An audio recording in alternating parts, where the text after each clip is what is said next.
Sahih dan berimbang, pastinya berita perdana edisi Khamis 21 Julai 2022. Saya Fathil Hidayat Ghazali. Dan saya Margaret Gambang. Berikut paparan utama malam ini. Program jualan keluarga Malaysia diperluas mulai pertengahan Ogos hingga Disember.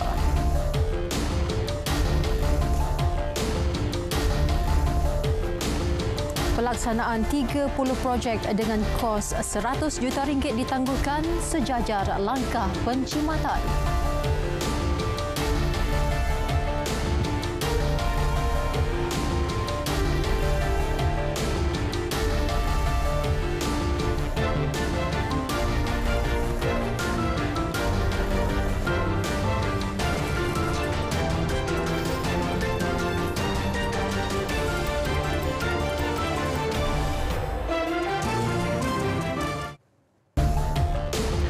Assalamualaikum, salam keluarga Malaysia.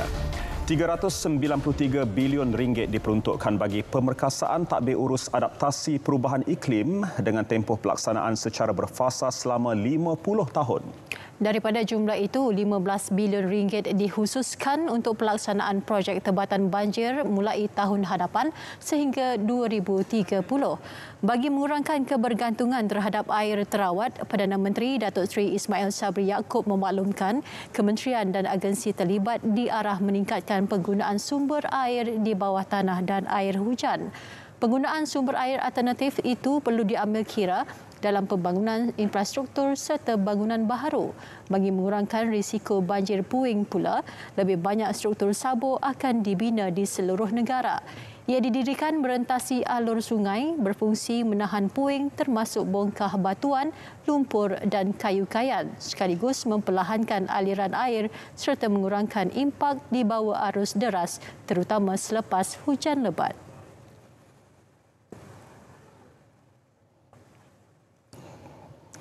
Bajet 2023 akan terus memberikan tumpuan kepada agenda kesejahteraan rakyat. Antara tumpuan, aspek pendapatan dan perlindungan sosial seiring momentum pemulihan ekonomi pasca COVID-19. Bajet 2023 juga akan mengutamakan usaha pembaharuan ekonomi bagi memastikan pertumbuhan mampan serta meningkatkan daya saing perniagaan dan rantaian nilai. Menurut Menteri Keuangan Tengku Datuk Seri Zafrul Tengku Abdul Aziz, Bajet 2023 dirangka berdasarkan keadaan semasa. Ini termasuk ketidaktentuan geopolitik, perubahan iklim dan inflasi global. Cabaran itu memerlukan pengurusan subsidi lebih mampan selain memperkukuh daya tahan negara terhadap kejutan masa depan serta pelaksanaan konsolidasi fiskal kerajaan.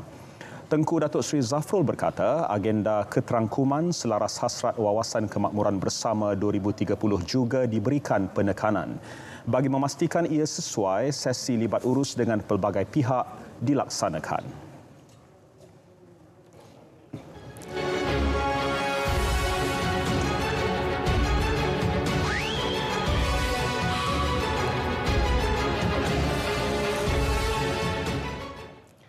Program jualan keluarga Malaysia diperluas ke 639 lokasi di semua kawasan DUN bermula pertengahan Ogos sehingga hujung tahun. Inisiatif berlangsung serentak setiap minggu bagi memudahkan rakyat mendapat barang keperluan dengan harga lebih rendah.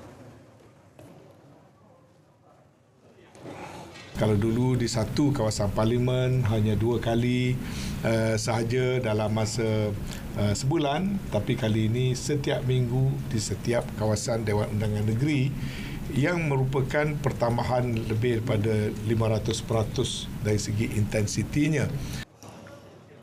Penganjuran program melibatkan pemimpin dan peniaga tempatan dengan kerjasama 5 kementerian. Tan Sri Anwar bercakap selepas mempengerusikan mesyuarat pasukan khas jihad tangani inflasi di Parlimen. Dalam pada itu, gerakan koperasi akan dilibatkan untuk jualan barangan keperluan bagi membolehkan keluarga Malaysia memperoleh bekalan pada harga lebih murah. Pasukan khas jihad tangani inflasi berpendapat koperasi mempunyai kapasiti mendapatkan bekalan barangan selain bertindak sebagai pengimport, pembungkus dan pengedar. Jawatan kuasa ini menyokong untuk membuka ruang kepada penyertaan dan penglibatan gerakan koperasi bagi terlibat dalam pengedaran beberapa barangan tertentu, barang keperluan tertentu, dengan janji Suruhanjaya mereka akan membantu untuk membolehkan barang itu dijual beberapa peratus lebih murah daripada harga yang ada sekarang. Jadi ini inisiatif kedua yang besarlah selepas daripada gerakan jualan keluarga Malaysia. Itu satu pendekatan.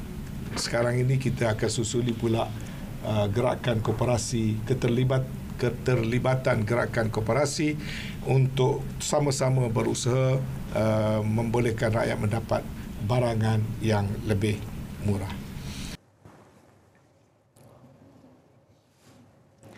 Kementerian Pertanian dan Industri Makanan MAFI sedang memberikan perhatian untuk meningkatkan tahap sara diri SSL bagi beras, daging dan susu. Menurut Timbalan Menterinya, Datuk Seri Ahmad Hamzah, buat masa ini SSL ayam dan telur adalah mencukupi. Kita sebenarnya mahu memastikan supaya bukan sahaja makanan ataupun bekalan itu sentiasa stabil dan mencukupi, bahkan kita nak melihat supaya kita dapat memenuhi di mana-mana kawasan ataupun sektor-sektor yang kita masih lagi berkurangan SSL. Macam sekarang kita SSL kita ayam, telur tidak cukup mencukupi. Banyak lagi SSL yang sektor yang lain kita masih ada mencukupi. Macam beras, macam daging, macam susu dan lain-lain. Yang ini kita kena berikan perhatian.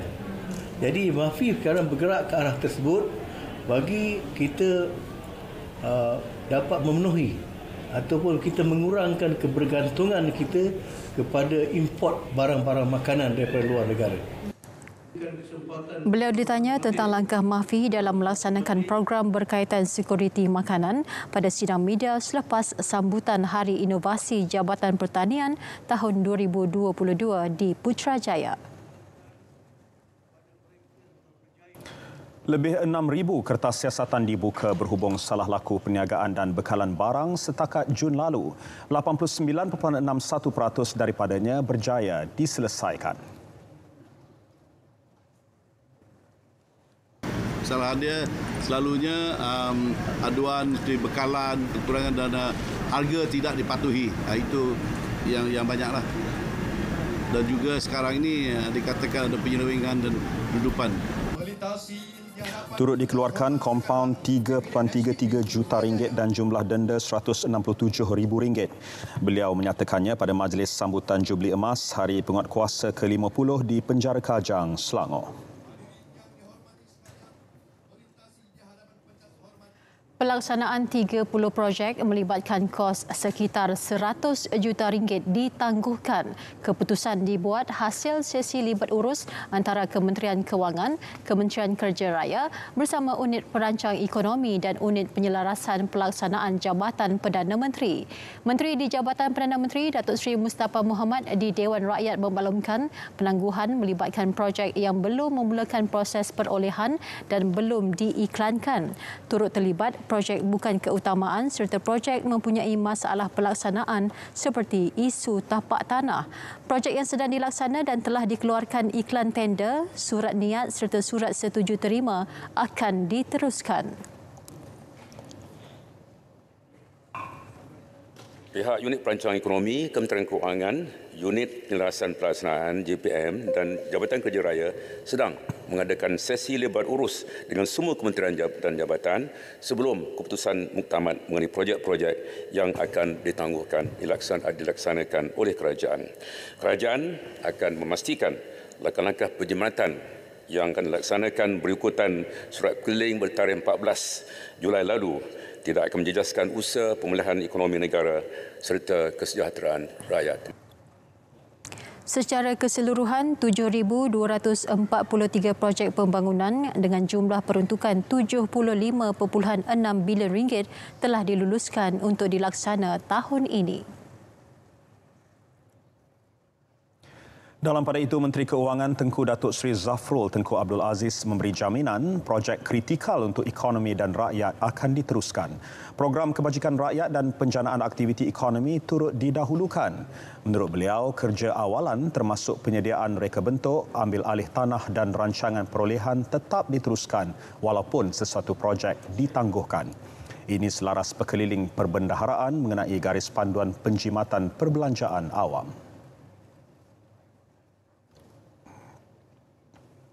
Peruntukan mengurus tahun ini disasar dapat dijimatkan sehingga 6 bilion ringgit. Penjimatan melibatkan beberapa perkara, antaranya pengurangan pembelian barangan import dan perbelanjaan ke luar negara. Menurut Tengku Datuk Seri Zafrul, langkah penjimatan dilaksana supaya negara tidak hanya bergantung kepada pendapatan daripada sektor komoditi dan peningkatan harga minyak. Beliau memberi jaminan tiada cukai baharu akan diperkenal meski ia mampu meningkatkan hasil negara.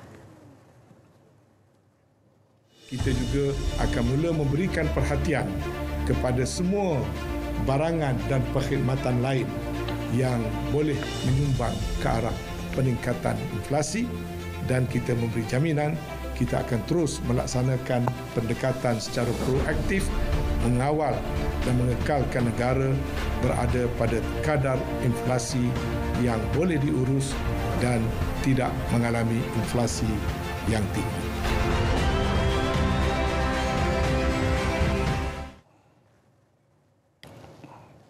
Masih bersama berita perdana.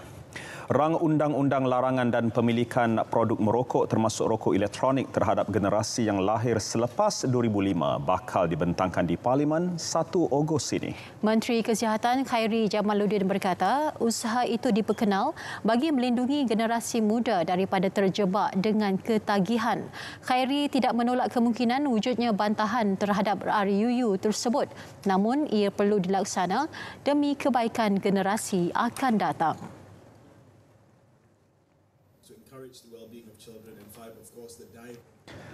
Persiapan jelajah aspirasi keluarga Malaysia JAKM siri ke-6 di perkarangan Stadium Sultan Muhammad ke-4 Kota Baru Kelantan mulai esok sehingga 24 Julai rancak dijalankan. Ya, 26 agensi Kementerian Komunikasi dan Multimedia terlibat dengan jangkaan lebih 50,000 pengunjung. Sebelum ni kita telah pun pergi ke Johor Bahru, kita pergi ke Perak, kita pergi ke Sabah. Jadi sambutan semua menggalakkan. So kali ini saya juga ingin menyeru kepada penduduk di Kelantan datang ramai-ramai meriahkan kerana bukan saja kita ada booth-booth kerajaan, kita juga ada produk-produk IKS. Bagi Ketua Penolong Pengarah Seksyen Ehwal Semasa Siaran Pagi secara langsung Syahizam Said, pelbagai kelainan ditampilkan, antaranya program Selamat Pagi Malaysia secara langsung dari lokasi Sabtu dan Ahad ini. Pada rakyat Kelantan sendiri, datanglah ke lokasi JAKM ini.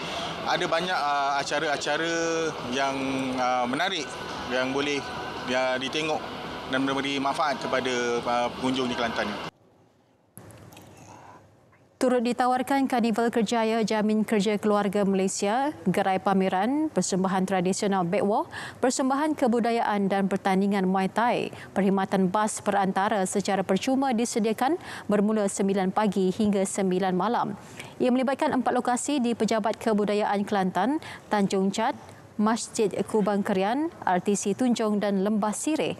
JAKM Kelantan akan dirasmikan Perdana Menteri Datuk Seri Ismail Sabri Yaakob. Memulakan langkah pertama memerlukan 1000 kekuatan. Langkah seterusnya memerlukan nekat dan juga keyakinan. Namun anda semua perlu menyokong dan juga membantu mereka kerana kepilihan itu pasti.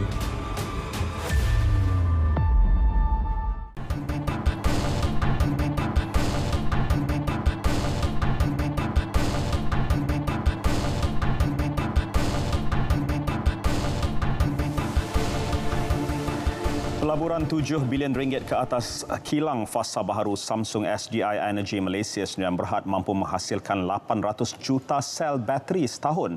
Dijangka beroperasi sepenuhnya pada tahun 2025. Kilang fasa 2 itu bakal mewujudkan 2,300 peluang kerja kepada warga tempatan dengan kadar ekspor tahunan bernilai RM6 bilion. Perdana Menteri Datuk Seri Ismail Sabri Yaakob berkata, usaha Samsung SDI EM demi memenuhi kehendak pasaran global dalam penggunaan kenderaan elektrik dunia satu kebanggaan kepada negara.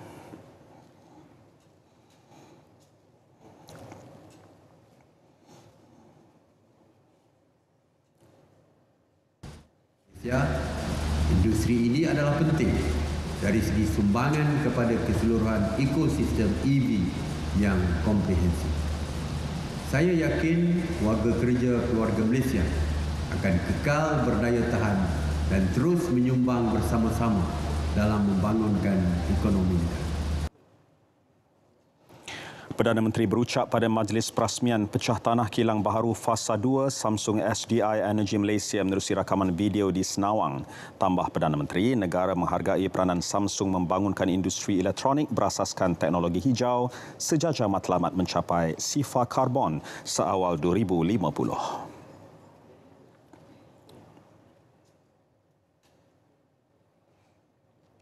Permintaan terhadap minyak sawit dijangka kekal kukuh tahun ini walaupun sektor ekonomi dan sempadan antarabangsa telah dibuka sepenuhnya.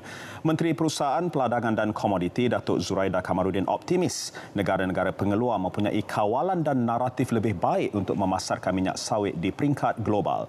Keyakinan itu disuarakan pada mesyuarat Majlis Negara-Negara Pengeluar Minyak Sawit CPOPC kali ke-10.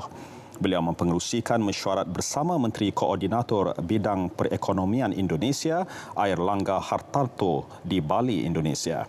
Tambah beliau, kini masa yang sesuai untuk negara pengeluar minyak sawit bekerjasama dengan rakan strategik bagi menyebarluaskan manfaat minyak sawit.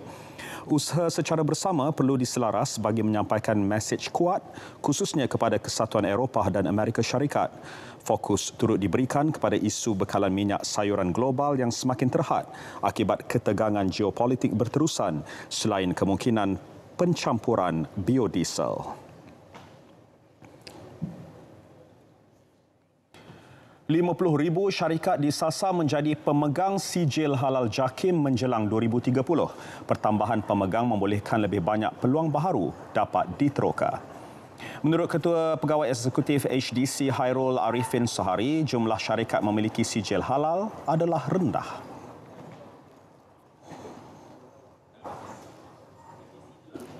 Berdasarkan data yang kami terima daripada SSM, di Malaysia pada ketika ini ada lebih kurang 1.3 juta syarikat yang SME yang berdaftar. Dan daripada jumlah tersebut, 200,000 adalah dalam perniagaan yang berkaitan halal. Dan daripada jumlah 200,000 itu lebih kurang daripada 10,000 yang ada sijil halal daripada JAKIM. HDC komited untuk membantu pemegang sijil halal menembusi pasaran baharu termasuk ekspor ke luar negara.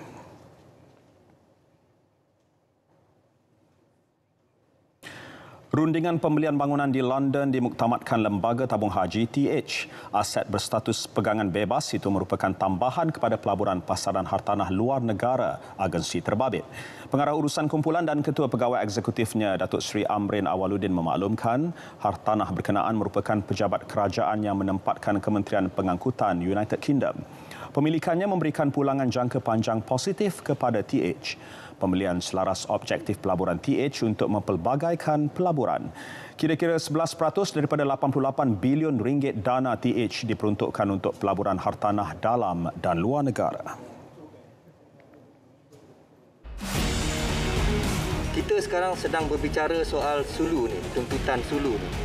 Maukah kita berbincang dan sedang perbincangan itu berjalan, tak tahulah apa yang akan dikatakan, maka terserahlah strategi kerajaan untuk berbuat itu dan ini, dan maka akan adalah kritikan terhadap tindakan kerajaan yang akan dibuat itu ataupun yang telah dibuat, maka pihak yang satu lagi boleh membacanya. Apakah itu tidak akan merosakkan kepentingan kerajaan di dalam prosiding litigasi tersebut? Maukah kita tunjuk strategi kita kepada dunia? First rule of litigation is the element of surprise. First rule of war pun serupa. Ini kita sedang pertahankan kedaulatan kita yang ahli-ahli yang berhormat komplain ni, kita tak mempertahankan. Kita sedang mempertahankan dan kita nak dedahkan strategi kita kepada orang lain. Maukah kita berbuat begitu? Adalah menjadi tanggungjawab saya untuk tidak membenarkan perkara ini.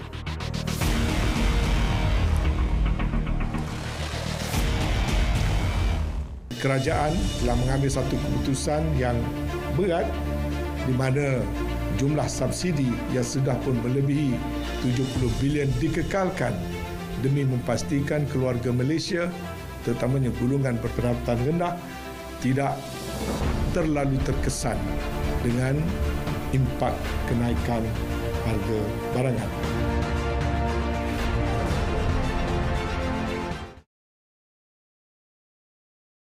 Terima kasih atas kesetiaan anda bersama Berita Perdana. Susulan tuntutan QPAX berkaitan gaji penjawat awam, Presidennya Datuk Adnan Mat merayu agar kerajaan mempertimbang tuntutan yang dikemukakan kepada Perdana Menteri bulan lalu. Ia juga diharap dapat dimasukkan sekali dalam bajet 2023. 3 perkara utama yang dimohon adalah kenaikan gaji minimum penjawat awam RM1,800, pertambahan 2 kenaikan gaji tahunan dan pelaksanaan sistem saraan baharu yang lebih komprehensif, adil serta saksama. Perkara itu amat penting khususnya kepada kumpulan pelaksana berikutan kenaikan kos sara hidup.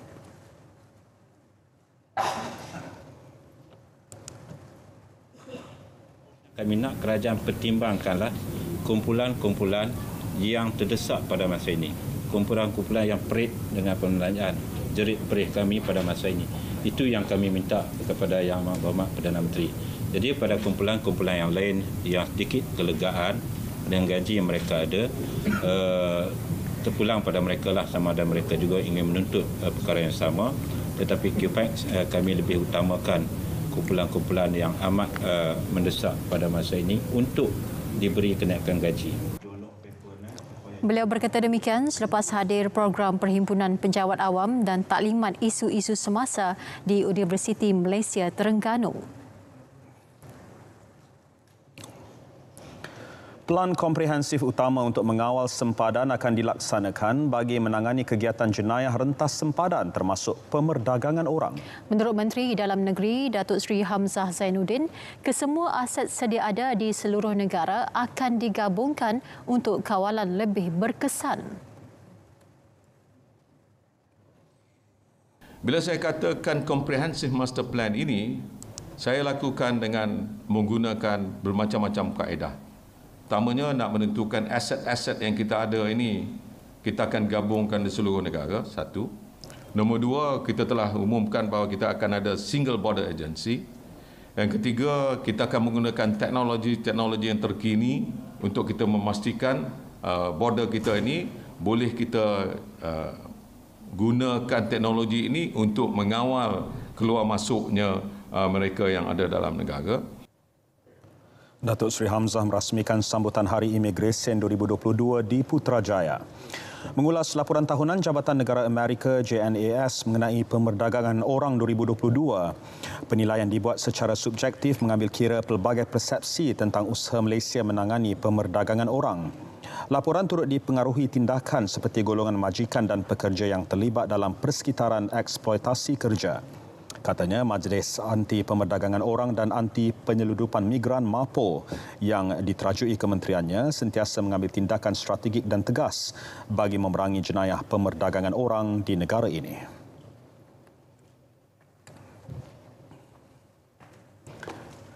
Keselamatan sempadan negara kekal terjamin meskipun Agensi Kawalan Sempadan Malaysia AKSEM telah dibubarkan. Menteri Kanan Pertahanan Datuk Seri Hishamuddin Tun Hussein menjelaskan kerjasama dengan negara jiran diperkukuh termasuk menerusi perjanjian kerjasama trilateral TCA dan rondaan Selat Melaka. Dan yang paling penting ialah diplomasi di antara negara-negara yang berjiran di ASEAN. Kalau sekiranya kita dapat perkukuhkan platform seperti TCA dan Malacca Straits Patrol, ini akan membantukan tidak ada perkara-perkara yang boleh menjejaskan keselamatan bukan sahaja negara kita tetapi di negara jiran. Dan apa yang kita lakukan melalui diplomasi pertahanan, ianya ada hubung kait dengan usaha kita supaya apa yang kita pantau di sempadan-sempadan kita ni dapat setakat mana yang kita mampu jamin dan juga sekat aktiviti-aktiviti yang tak diingini. Kerjasama pertahanan turut melibatkan pelbagai agensi berkaitan termasuk polis.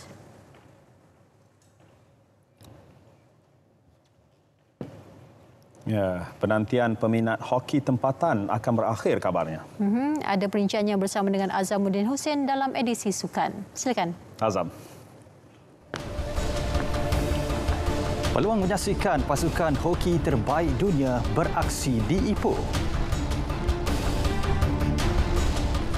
Lewandowski tidak sabar ledak lebih banyak gol bersama kelab baru.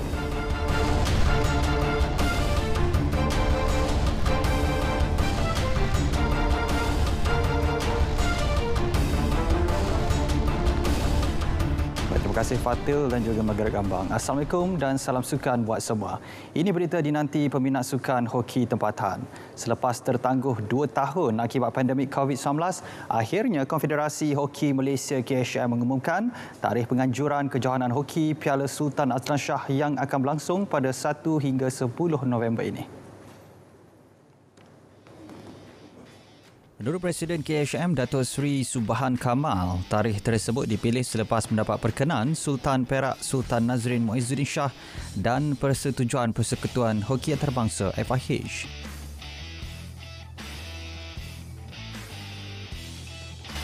We've already got few countries already agreed to come, which I think next week, once I will brief the competition chairman, and then we will have a joint meeting, PC, between Perak Hockey Association and Malaysian Hockey Association, together with our competition committee chairman.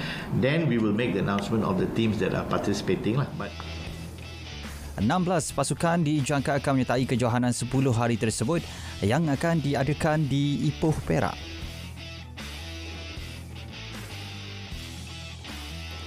Dua jurulatih penjaga gol masih melibatkan sukan hoki. Dua jurulatih penjaga gol kebangsaan Roslan Jamaluddin dan S. Kumar akan dihantar berguru di Belanda dalam usaha mengukuhkan ilmu kejurulatihan masing-masing. Perkara tersebut dimaklumkan Presiden KHM Datuk Seri Subhan Kamal. Dua jurulatih tersebut bakal menimba ilmu kejurulatihan di Akademi Maritime Driver Goli selama 3 minggu. But it's not only about going there to learn about coaching, tetapi what we need to do is they are going for this camp where the top under 21 junior coaches around the world will come for a camp nearly for 3 weeks. So this school that we have there, academy lah, bukan sahaja give them the knowledge and to learn what they need to learn, but also teaches them how to organize training courses. Mereka dijara berlepas ke Belanda pada malam ini dan bakal pulang ke tanah air pada 8 Ogos 2022. Baik, beralih ke perkembangan bola sepak tempatan. Ketua Jurulatih Harimau Malaya, Kim Pan Gon, bakal membantu Jawatankuasa Teknikal dan Direktur Teknikal Persatuan Bola Sepak Malaysia FAM dalam usaha mencari jurulatih bawah 23 tahun negara yang baharu. Menurut Timbalan Presiden FAM, Datuk Wira Muhammad Yusof Mahdi, pemilihan jurulatih baru tersebut harus selari dengan penstrukturan skuad senior. Jelas beliau, jurulatih kelahiran Korea Selatan itu turut terlibat dalam memberikan pandangan dan pemantauan perancangan bagi mendapatkan calon sesuai. Dan tentu sekali Jawatankuasa coach bawah 23 ni dia akan melibatkan national head coach kita lah, Kim Panggon, sebab kita sedia maklum bahawa kita mahukan kita punya pasukan bawah 23 ni selari dengan pasukan nasional. Jadi saya kira Jawatankuasa Teknikal dan Jawatankuasa pasukan kebangsaan memang dalam peringkat perbincangan sekarang, tetapi coach Kim Panggon pun belum balik kan. Jadi kita tunggu coach Kim Panggon balik. Saya diberitahu mungkin 1-2 hari ni dia akan sampai ke sini balik. Tambahnya, pemilihan jurulatih baharu akan dilakukan dengan lebih teratur dalam mempersiapkan pasukan ke Sukan C di Kemboja dan Sukan Asia pada tahun depan. Beralih ke saingan Liga Super, hasrat Selangor FC untuk mendapatkan 3 mata penuh tidak kesampaian apabila sekadar terikat satu sama menentang KL City FC di Stadium Majlis Bandaraya Petaling Jaya MBPJ. Dalam perlawanan tersebut, Kapten Selangor Brandon Gunn terlebih dahulu meletakkan pasukan di depan hasil rembatan pada minit ke-36. Selangor terus sekarang melancarkan beberapa serangan berbahaya, namun ketangkasan penjaga gol KL City FC Kevin Mendoza berjaya menghalang gawang daripada terus dibolosi. Red Giants bagaimanapun tempang pada separuh masa kedua selepas Ahmad Zikri Khalili dilayangkan kad merah pada minit ke-56. Kekurangan Selangor itu dimanfaatkan sepenuhnya oleh KL City dengan gol penyamaan pada minit ke-68 menerusi tandukan Romel Morales. Tamat permainan Selangor 1, KL City 1. Selangor kekal di tangga ke-5 Liga dengan 16 mata, manakala KL City di tangga ke-7 dengan 15 mata.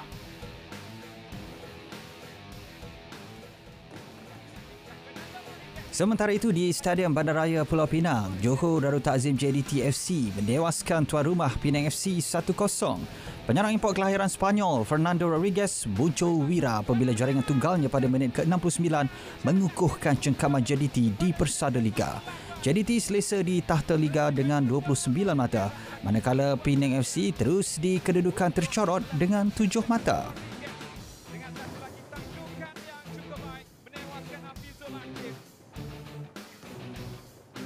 Dalam pada itu, Melaka United FC gagal menggunakan kelebihan beraksi di laman sendiri selepas terikat 2-2 menentang Petaling Jaya PJ City FC di Stadium Hang Jebat. Melaka berada di depan menerusi jaringan Emmanuel Oti pada minit ke-36.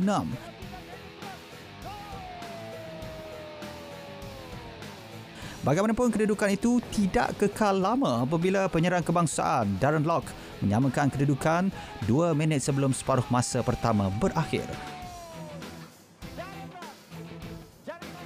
Babak kedua menyaksikan K. Gurusami meletakkan pelawak di depan pada minit ke-64 sebelum ketua pasukan Sony Norde menyelamatkan Melaka menerusi gol kedua pasukan pada minit ke-76. Skuad Hang Tuah kini menduduki tangga ke-8 dengan 13 mata, manakala PJ City di tempat ke-9 dengan 11 mata.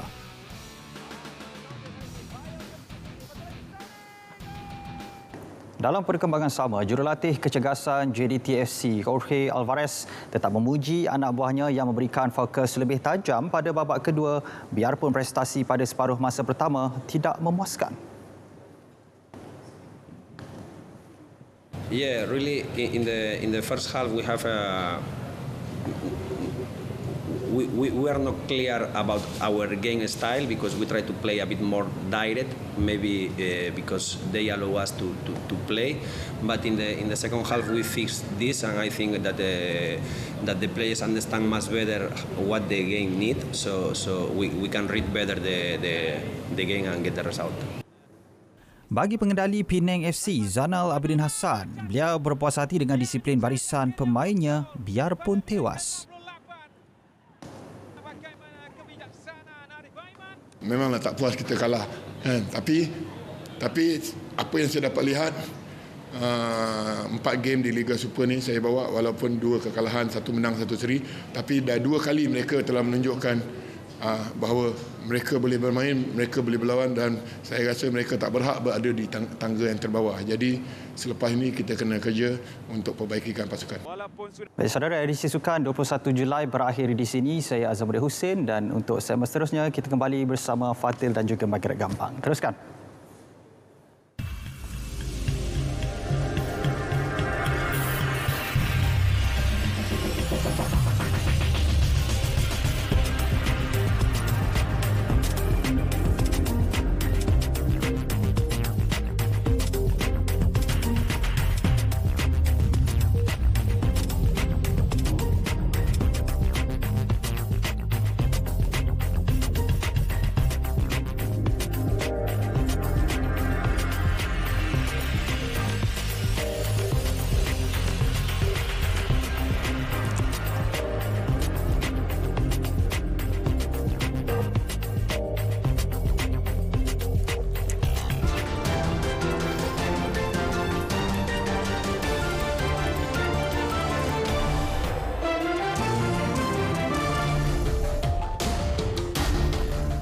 Ya, Mac. Selalunya pada majlis perkahwinan, pengantin kebiasaannya akan mendapat hadiah yang paling popular, barangan elektrik lah, daripada rakan-rakan atau saudara mara. Tetapi jarang kita dengar pengantin mendapat hadiah berupa haiwan. Haiwan apakah yang diterima sepasang pengantin ini? Saksikan dalam hashtag. Sepasang pengantin baharu di Indonesia menerima hadiah seekor kambing pada majlis perkahwinan mereka sehingga tular di media sosial. Rakaman dimuat naik pengguna TikTok armanmultimedia.id itu memaparkan sekumpulan lelaki menghadiri majlis perkahwinan rakan mereka. Mereka kemudiannya meninggalkan hadiah perkahwinan berupa seekor kambing yang didandan memakai rebin dan kain batik.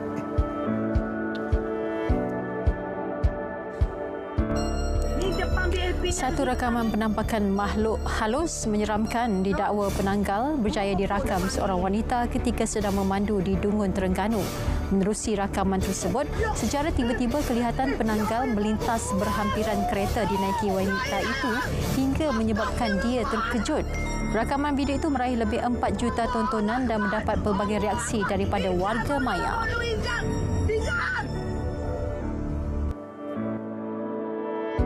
Satu video ini pula memaparkan bekas Imam Masjidil Haram menunggang sebuah motosikal berkuasa tinggi lengkap berpakaian moden yang tular di media sosial.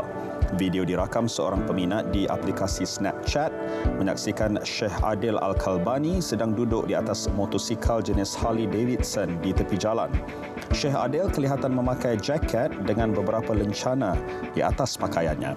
Tindakannya ini mencetuskan pelbagai reaksi di seluruh Arab Saudi kerana dianggap luar biasa dan berbeza berbanding ulama-ulama lain.